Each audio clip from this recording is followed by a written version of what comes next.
Hey, this is Todd from scvapors.com. Today we're going to cover the basics of electronic cigarettes. It's time to put your fears aside, your lighter down, and try something new.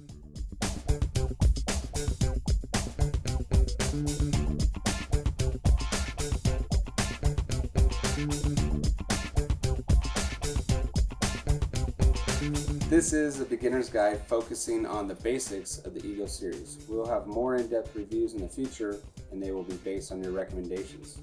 Please send your recommendations to the YouTube at scvapors.com. Let's get started. First, we're going to take a look at the different types of e-liquid.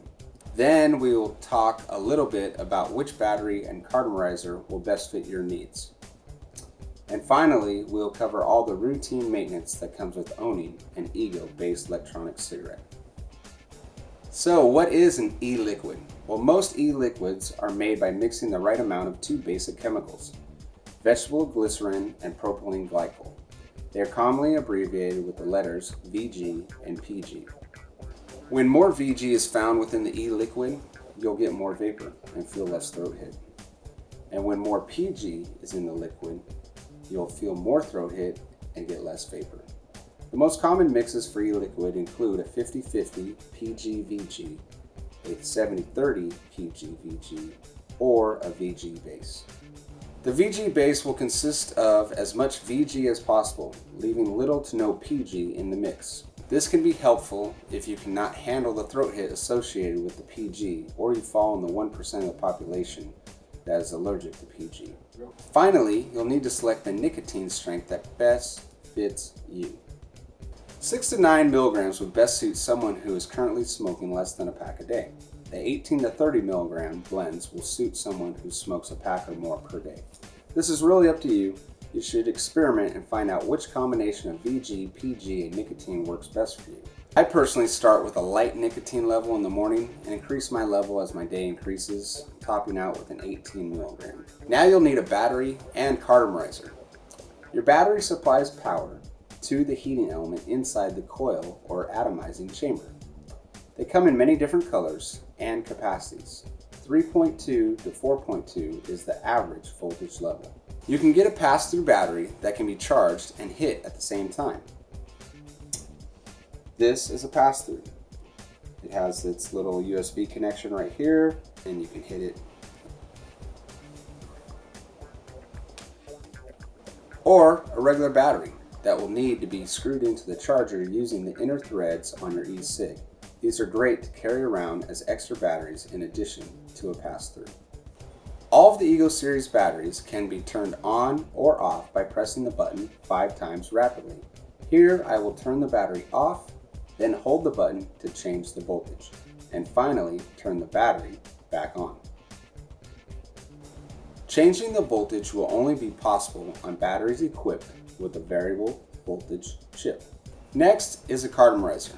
Because there are so many different options and designs out there, we have decided to showcase 2 common types: the top coil design T2 and the bottom coil design T3.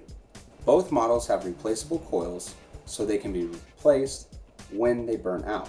Some other Clearomizers, such as the CE4, are disposable, meaning you throw it away once the coil goes out. So what is a coil? What does it do? And why does the placement matter? Well, as you can see, there are fibers extending from the coils. They absorb your e-liquid and carry a steady supply to the heating element that creates the vapor. If your coil and fibers are located on the bottom of the tank, you will have gravity on your side, constantly helping you achieve the steady flow of liquid.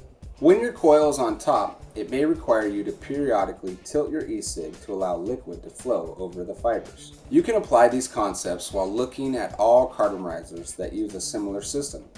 Just remember to pay attention to the coil placement, thread type, and tank size to make sure everything fits. Let's talk about maintenance. You'll need to know how to refill, clean the tank, and replace your coil. We'll be using the T2 and T3 to demonstrate. Filling a T2. Stick this bad boy in there and just fill it up.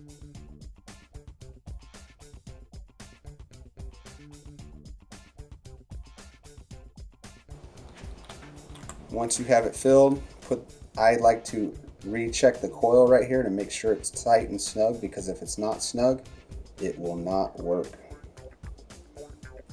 Screw it on, blow through, make sure there's nothing in there, you're good to go. This is the T3 and we're going to fill it up for the first time. You want to make sure when you fill it up that you don't get any liquid in the hole in the center. I like to fill mine at an angle. And then as I get closer to the top, I just kind of tilt it a little bit more. Take your coil, screw it in, and then turn it back over. Replacing the coil is important when you have a burnt taste or burnt flavor, or that you're not getting a good hit, and you'll know that by you won't be able to get a hit. It won't be hot enough for you. So when we replace the coil, we just unscrew the old coil, chuck it, grab a new one from the bag, and it just screws right back in. This is the T2. We're going to do a coil replacement. You're going to unscrew the top, set that down. I have a little rag right here. I'm going to just go around the top of the coil, make sure it's dry. You're going to squeeze the coil and twist the bottom part of the Cartomizer. Once it's loose, just unscrew it, take it out. This one obviously has liquid in there, but we're going to show you how you have a new one. Squeeze the fibers together, as you can see that. Stick it inside. Take your cloth, tighten it down. Take your top, screw it on gently. You can cross thread it here, so be careful not to do that. Blow through. Make sure there's nothing in the tube. You're good to go. Now we're going to show you the example of cleaning one. I'm going to take a clean one and show you what's going on. Let's say this one's empty. We'll just take, for example, we want to change the flavor or something like that. Take this out. What I like to do is I like to submerge them in water, personally myself, get all the liquid out, warm water preferably, and then you take it out of the warm water, rinse it again, and we have these cans of air called Dust Off, and you can get it at any store. Spray it in there, get all the residual liquid out of it. Take your cloth again, maybe just fold it up, wipe it around in there, and then you just take the new piece, put it in,